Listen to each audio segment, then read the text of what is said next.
Bonsoir. Des riverains gênés par leur passage, des vers qui poussent des hauts cris. D'ici 2012, les poids lourds empruntant les routes nationales, départementales, ainsi que la 6 gratuite pourraient bien payer une taxe. C'est ce que le Conseil général de l'Essonne devait voter cet après-midi en séance publique. Une mesure issue en quelque sorte du Grenelle de l'environnement. L'explication Virginia Forgac. Nous sommes ici au sud de l'Essonne, sur la nationale 20, à la limite du département et de la région avec le centre. Les poids lourds venant du sud ou se dirigeant vers le sud empruntent régulièrement cet itinéraire afin d'éviter le péage de la 10. Saturation du réseau, nuisance aux riverains ou bien encore pollution sont les conséquences de ce détour.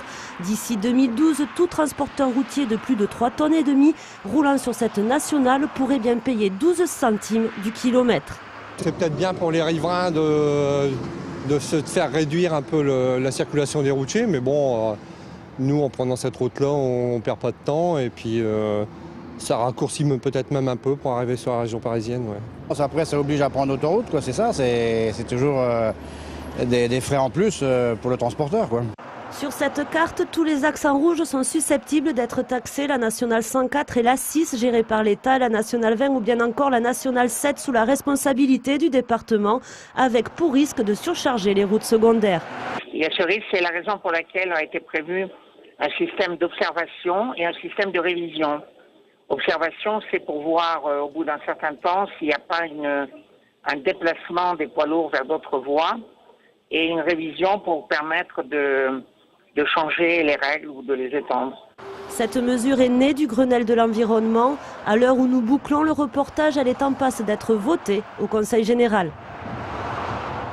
La municipale de Corbeil-Suite, la gauche, on le sait, s'est solidarisée pour présenter officiellement le communiste Bruno Puriou, opposant historique à la municipalité actuelle. Bruno Puriou, tête de liste de cette union de gauche, et c'est toujours le point d'interrogation concernant la décision de Serge Dassault de se relancer, si je puis dire, dans l'arène, de redemander à Jean-Pierre Bechter de poursuivre ce qu'il a commencé ou de céder, pourquoi pas, le terrain à une troisième personnalité de droite.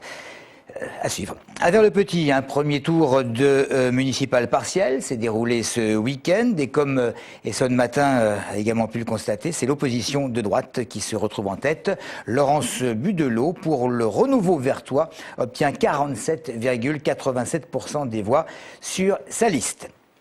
On passe à Vogica, du nom des cuisines bien connues, devant le tribunal de commerce d'Évry. Aujourd'hui, en dépôt de bilan, l'entreprise n'était plus en quelque sorte en mesure de livrer ses clients et ceux qui étaient livrés, certains en tout cas, se plaignaient de malfaçon, voire de retard dans les livraisons. Christophe Garnier.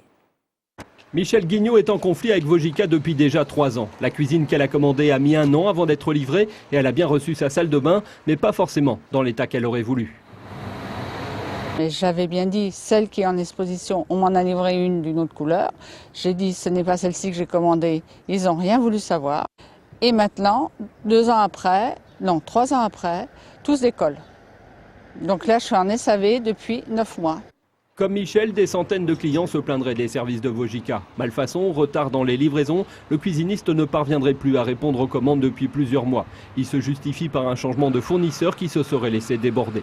Ajoutez à cela la crise qui aurait provoqué de nombreuses annulations de la part des ménages pour près de 4 millions d'euros l'an dernier. Conséquence, la société a dû déposer le bilan. Et cet après-midi, le tribunal de commerce d'Évry a placé Vogica en redressement judiciaire pour permettre la continuité de l'activité. Les dirigeants de la SNCF en ont assez et envisagent même de passer à la vitesse supérieure pour stopper les vols de cuivre. Car les vols de câbles sont aujourd'hui la principale cause de détérioration de la régularité. Ils perturbent le bon fonctionnement de la signalisation. Sectionnés, ces câbles ne peuvent plus transmettre d'informations et ça oblige évidemment les trains à s'immobiliser pour des raisons, entre autres, de sécurité. Il y a eu quand même 2100 vols en 1 an et même en plein jour depuis quelques mois. On va peut-être faire appel à des spécialistes des drones pour en finir avec cette nuisance qui affecte non seulement la SNCF mais également les usagers furieux des retards occasionnés.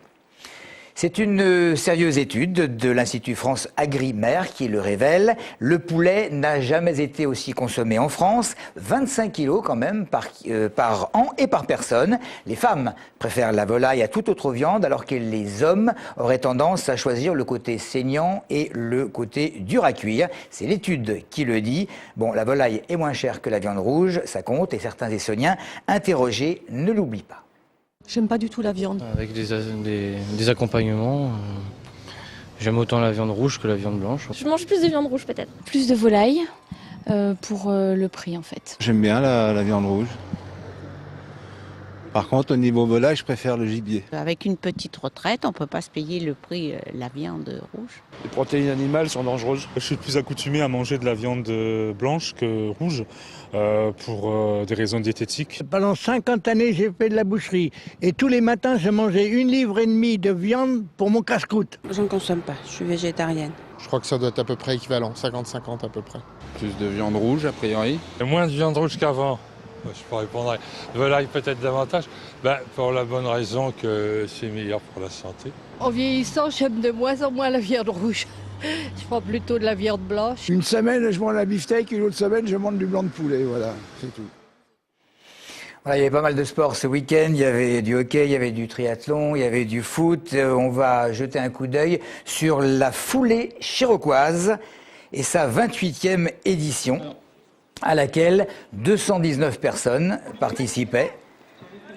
Alors c'est comme beaucoup s'y attendaient, le Kényan du team Essonne Athlétique qui l'a remporté, Ibrahim Foulier, qui était numéro 2, en pleine forme et qui a parcouru un peu moins de 30 minutes les 10 km. Pour la petite histoire, il est rentré chez lui, il a pris une douche, il est revenu voir ce qui se passait et ses concurrents n'étaient pas encore arrivés. Quoique, côté féminin, il y avait une Auxerroise, Valérie Vitry, qui a franchi la ligne 5 minutes après le Kényan. Il y avait à cette foulée des participants de tous les âges. Voilà donc l'Auxerroise, qui est quand même extrêmement connue. À noter que la seconde place chez les messieurs, c'est également un Essonnien qui l'a conquise. Il avait le dossard 59. Voilà donc pour l'essentiel de l'info. Merci de nous avoir suivis.